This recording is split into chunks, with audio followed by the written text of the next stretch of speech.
And guys, a lot of these bills come from right here in Washington, and these groups have set their sights on state legislatures. When House Bill 3967 was introduced 2 years ago, some Capitol watchers were a little confused about what it had to do with Oklahoma.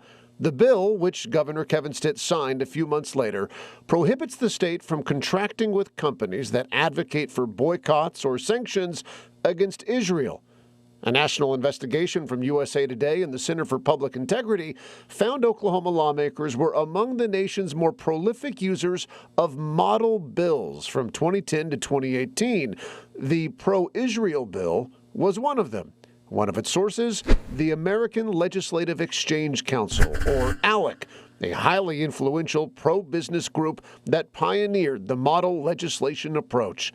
KOCO 5 Investigates found dozens of bills in recent years that mirrored those in other states. They include abortion. Oklahoma's abortion ban uses civil lawsuits for enforcement.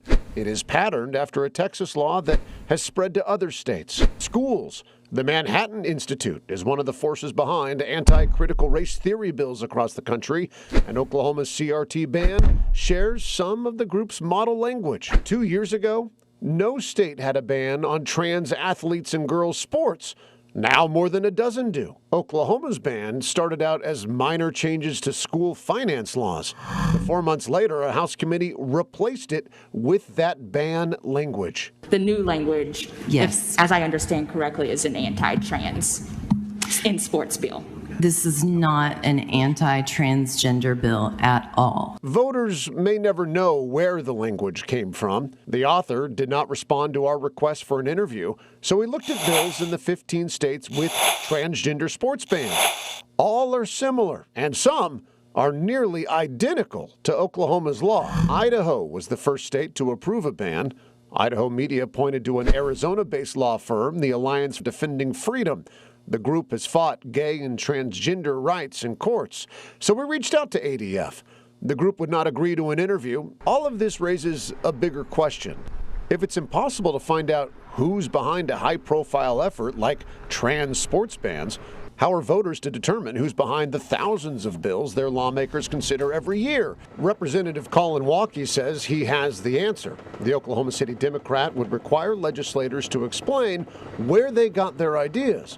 He has written legislation to do just that, but it did not receive a hearing. It's not because it's model that it's inherently bad. What's bad is the lack of transparency where that bill came from. For Walkie, model bills are not the problem. In fact, he says he has used them himself. Typically, other states have done something. Somewhere out there in the world, people have done what you're looking to do. The problem for him is not knowing who's pulling the strings. I think what is bad is that the public is unaware of this fact, and that the legislators aren't necessarily proposing bills for them, but proposing bills for an organization from out of state. A lot of the bills that we see come through don't even affect Oklahoma. But every bill does not start this way in what's called a bill mill. Shawnee Senator Shane Jett wrote the state's CRT ban.